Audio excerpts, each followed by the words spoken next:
This broadcast is brought to you by Law School Transparency. Our mission is to make entry to the legal profession more transparent, affordable, and fair.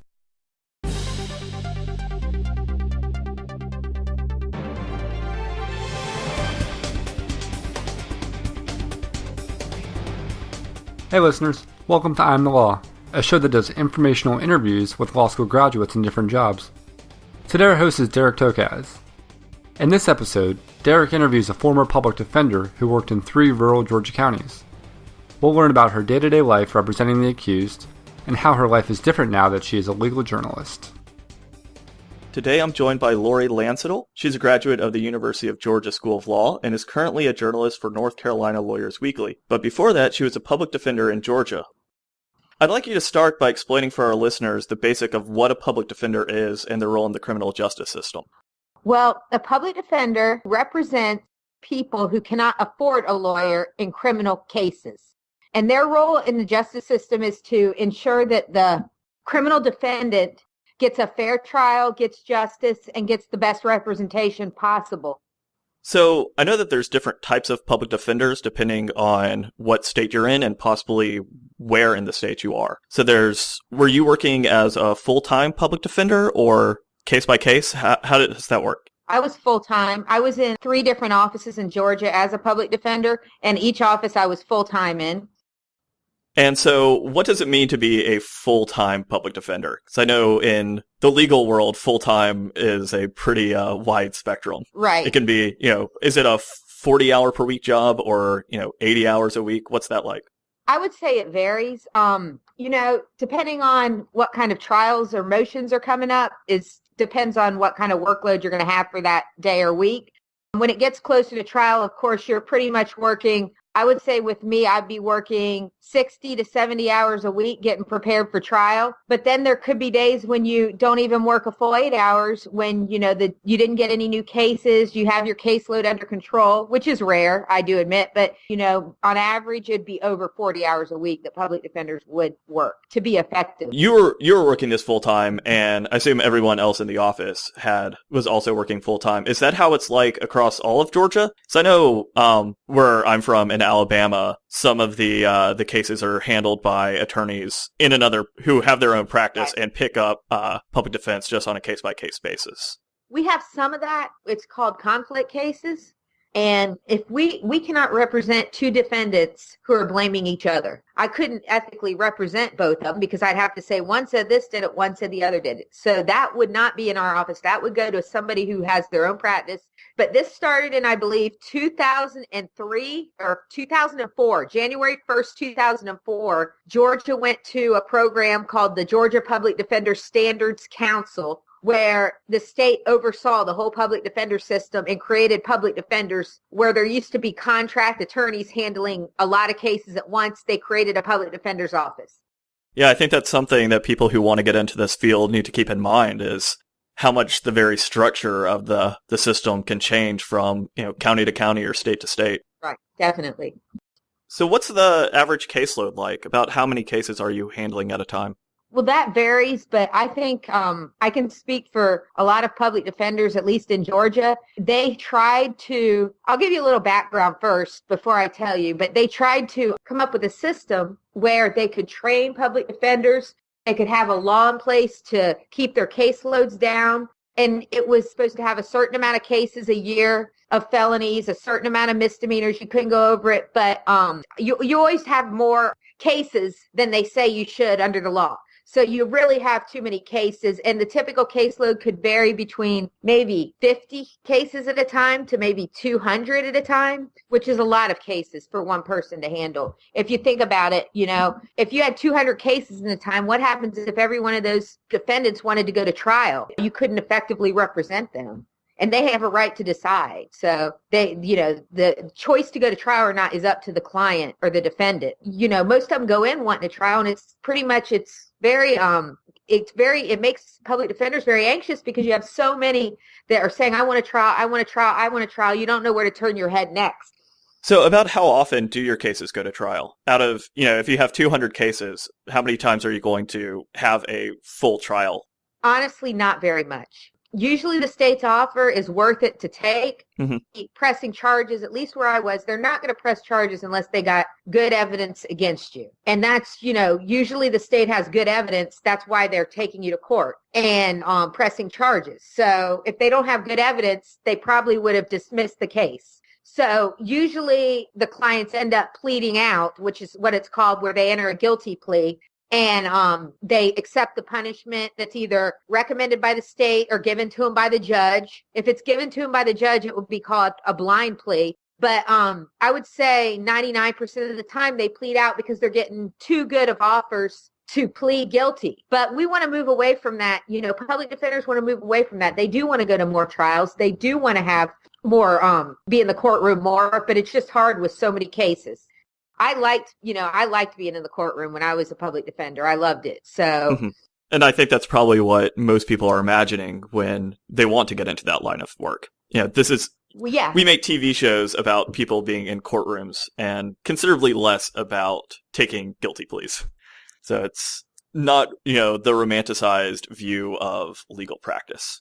Right. There are a lot of public defenders who are in court a whole lot. I mean, you are in court as a public defender a whole lot. Most public defenders are in court a lot. It might not be at trial, but you have preliminary hearings, you have bail hearings, you have motions, you have plea day, you have all that plus trial. So you have sentencing. So there's a lot of ways to get in the courtroom. And I was in court a lot, but I wasn't at trial a lot. Okay. About how much was your time split between being in court in whatever capacity and being at your office doing research or preparing for trial? I'd say I was in court maybe 25% of the time, 20 to 25%. So you could say out of 5-day week, 1 full day a week. So what are you doing when you're not in court? I would spend a lot of my time at the jail visiting clients because most of them are in jail because they can't afford to bond out. I would spend a lot of time going out to the scene of crimes and looking at evidence and seeing what I can figure out for myself. I would be talking to the DAs about possible plea offers. I'd be talking to the DAs about their case. I would be writing motions. I would be writing bonds. I mean, it's never ending. So I want to hear a little bit more about going out to the scene of the crime and doing that investigative work. So okay. If you have a good anecdote about that, or just, an example of what you would be looking for and what type of case that would happen in. I'll tell you one. This isn't about going to a crime scene, but this is a big one. I had a 16-year-old girl who was stuck in jail for using her aunt's phone card. And she's in jail, and nobody told me she was in jail. I didn't find out till she'd been there a little bit. So I rushed down there to see her thinking there's this 16-year-old. I get there. The 16-year-old looks like she's about 13. She definitely doesn't belong there. She's in big person jail, and she was homeless with nowhere to go. She had been abused her whole life. She didn't have anywhere to go when she got out. So, I had to get her charges dismissed, find her a house that she could live in, and I took her some toiletry essentials to her new house that we had to find for her. I mean, it was just really sad. That's what public defenders do, though. If you want to help, I mean, it's never ending. It was sad. I miss her. Coming up on LC Radio, we'll hear about the types of crimes Laurie deals with, her biggest challenges, and her public defender training. You could literally be doing something 24 hours a day for your cases. If you don't subscribe to I Am the Law, head over to iTunes or visit lstradio.com.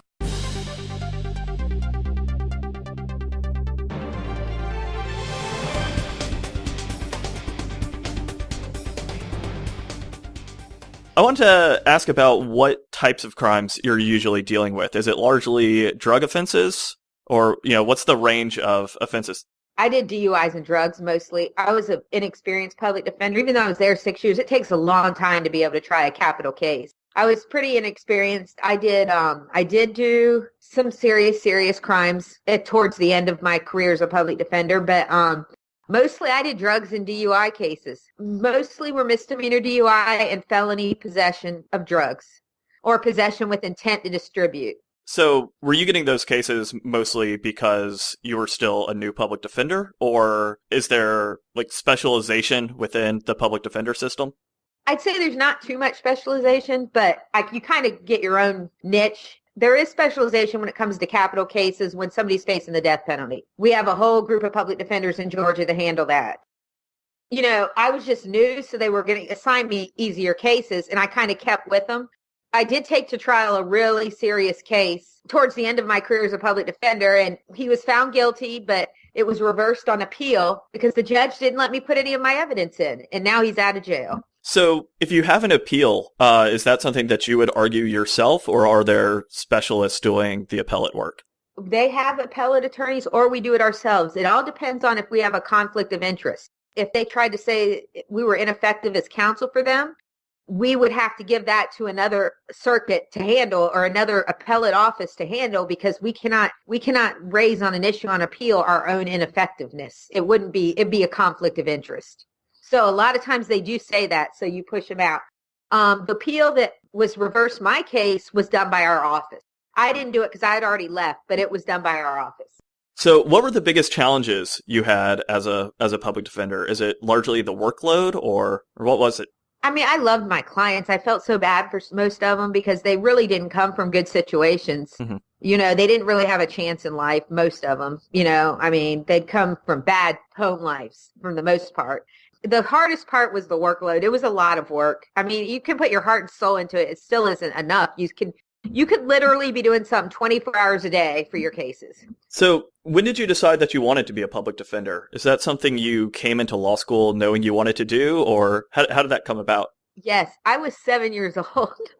My grandfather took me to court when I was 7 because I told him I wanted to be a lawyer, and it was a criminal case. And it was in Kenton, Ohio, a small town in Ohio. And I didn't like the way the prosecutor was treating the defendant. He was so rude and obnoxious and everything. And so afterwards, I decided I was going to be the defense attorney. That's a true story. All right. So you knew exactly what you wanted to do when you started law school, which is, I think, a pretty enviable place to be in. A lot of people are still figuring that out after graduation. So what did you do in law school to help you prepare for this? Were there any specific classes that you took that really helped out, or moot court, those types of things? Definitely. I was weird. I went and worked while I was in law school I was allowed to. They didn't say you couldn't, but they didn't advise it. But I worked for several DUI defense attorneys who taught me how to write motions and taught me how to appeal and helped me write a book on DUI law. So I did. I worked and I was in court all the time with those guys and everything. They were good friends of mine. And so did you find that really helped you out when you started practicing sort of? Oh, definitely. I would not have known what a motion was if they didn't help me. I would have been like, do I supposed to move? I don't know what it is because they don't teach you that in law school. They might do a little bit of that, but I would not have known. And I knew it, like how to do a criminal trial when I got out of law school because of them. My commencement speaker at NYU said that her first day in court, she didn't know which side to go to. She had to ask the bailiff which side to stand on. I've been there. It changes all the time. Right. So is there any sort of formalized training or mentorships for people who didn't have the same experience that you did? They had some good training in Georgia when they started the Public Defender Standards Council. Mm-hmm. And I'll tell you, we had probably the best public defender trainer in the nation, who that movie Gideon's Army surrounded around, John Rapping. He was my trainer. He was awesome. Loved him to death. And, they didn't have the money for it anymore. So they did away with most of the training. They still have a little bit of training, but my training was extensive. When I got there at a lucky time, my training was extensive and very good. It's not the same anymore because of the money situation. So what was your training like? Was it like being in law school, or was it a lot of, practicing arguments? Or it was like practicing arguments and stuff like that. Kind of practicing cross-examination, practicing direct examination, practicing opening, practicing closing, stuff like that. About how long did that go for? I think it was over a week. I think it was about 2 weeks, maybe a week to 2 weeks. Okay. So sort of a criminal defense boot camp? It was very intensive. It was very intense. Yes. I want to talk about now why you decided to leave the public defender's office. You said you were there for about 6 years? Yeah, about 6. So what happened? Well, my parents had a big part in it. They were getting older and they live in North Carolina.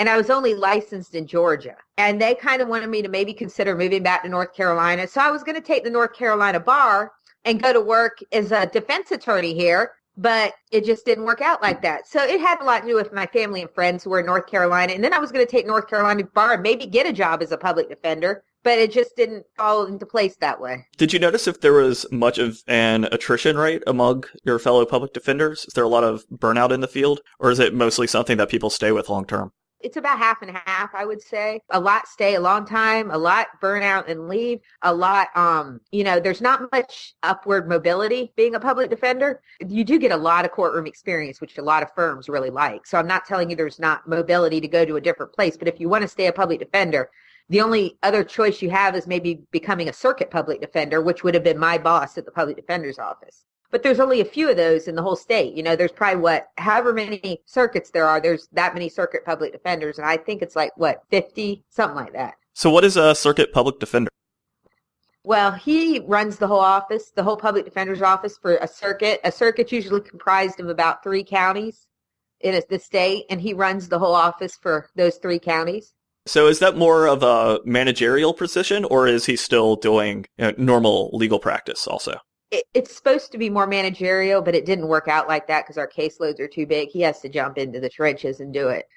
It didn't work out that way. It was supposed to be managerial.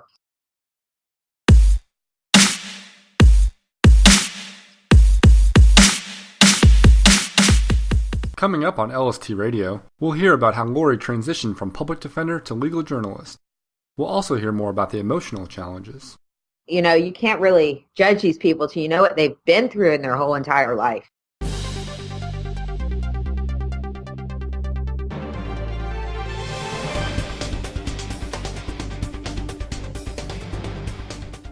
So you're working as a journalist now. Can you tell our listeners a bit about what you're doing in that capacity? I am currently a journalist with North Carolina Lawyers Weekly and South Carolina Lawyers Weekly. We write articles on every aspect of the law, criminal, civil, and we publish our paper every week, and we have all the case law opinions from North and South Carolina that have come out of the appellate courts digested in that paper. Most states have one of these papers. It's the paper that the lawyers get to read the recent cases and to get other news. So that's what I'm doing right now. Okay, so the audience is primarily other lawyers. It's not really something that's aimed at the general public? It's primarily lawyers, yes. Okay. And so how did you make the transition into journalism? I love to write as a public defender. That was one of my favorite things to do, was writing and arguing motions. I love to do it. And I love to write winning motions and argue them. And so, I thought I saw this job. Other lawyers will be able to tell you this. I wasn't thrilled about taking a bar exam again. So I saw this job come up and I applied for it thinking I don't really have much of a shot because I don't have any journalism experience, but I just got farther and farther into the interview process. It was a long, long interview, but my boss was great. That's Amber Nimitz, and she does a great job. And it's just really a great career to have. I mean, writing about the law, being a lawyer, I knew a little bit about it coming in. And, it's really a lot of fun to write about it and talk to different attorneys, big law firms, small law firms. So what's the workload like now? As a journalist, it's not the same as being a public defender, but it gets, there's deadlines and you have to reach them. I think it has a lot to do with that my boss is very calm. So, you don't feel stressed or anything. So you don't feel like the workload's undoable. It's more like you put one thing down and you pick the next thing up instead of doing everything at once like a public defender. Do you think this is the type of position where you could stay long term? I love it. I do love it. I'm not saying that I'll be doing this forever, but right now I love it. It's a lot of fun. You get to meet all the lawyers in the area. They all call you and tell you about their latest legal news. I think that not criminal law, but with civil law, I've learned more about civil law since I've started this job 6 months ago than I've learned in my whole career. Because I've been doing a lot of civil law cases, a lot of, reading civil cases. And, I've just learned a lot of facts about the law. Probably get to have nicer relationships with the lawyers, too, since you're never on the opposite side of them. It's always friendly interactions with them as opposed to going to trial. That's a great point and definitely a lot better. Definitely a good point. I mean, I say that to my parents. I say that all the time. I was like, it's amazing how nice these lawyers are to me now. Is there anything that you wish you knew before you started either career? Things that, caused rookie mistakes? Well, I'm always getting told that I'm too much of a legal writer. I need to learn how to be more conversational. So I wish I was more conversational writer, but they're working with me and it's going well. I think that how sad it was before being a public defender, how many people rely on the public defender, and how sad that they have lived through the life that they have lived through. It's amazing. I mean, you can't really judge these people till you know what they've been through in their whole entire life. So I just have one last question before we wrap it up. And I wanted to know if there's anything you knew when you were in law school which turned out you were completely wrong about. I thought I'd be in court, like every day doing trials. And I thought the judges, and I loved my judges that I work for, don't get me wrong, but I thought they would know the law. And a lot of them do not know anything about the law. And they're up there ruling because they're elected. So they get elected on their personalities, but they don't know the law. It's really scary to be making an argument in front of a judge when you know you're right. And he just completely just doesn't understand because he hasn't read up on it. And, I guess that's what the Court of Appeals is for. I thought judges would be the absolute knowledge people of the law, but they're not. Some are, some aren't. I just didn't know there'd be so much inconsistency in sentences. I mean, in Atlanta, you'd get probation for having a certain drug. You'd get maybe 2 years of probation. Whereas where I was at in Thomaston, Georgia, this small rural town about 2 hours south of Atlanta, you'd probably get 2 to 5 years in prison. Wow. For the same thing in Atlanta, you'd get probation for. That's not fair. I'd have so many clients come down there and tell me in Thomaston, well, in Atlanta, I'd get like a year of probation for this. And why are they wanting 10 years in prison? My boss always said, you're not in Atlanta anymore.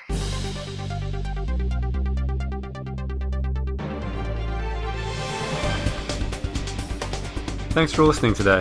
If you haven't already, visit lstradio.com to view episode archives, make a contribution, and learn more about LST. We hope you join us next week for our show, where Aaron Taylor interviews Barbara Stewart, a real estate attorney in North Carolina. I Am the Law is produced by Law School Transparency for LST Radio. If you want to hear more, you can subscribe to our podcast on iTunes or go to lstradio.com.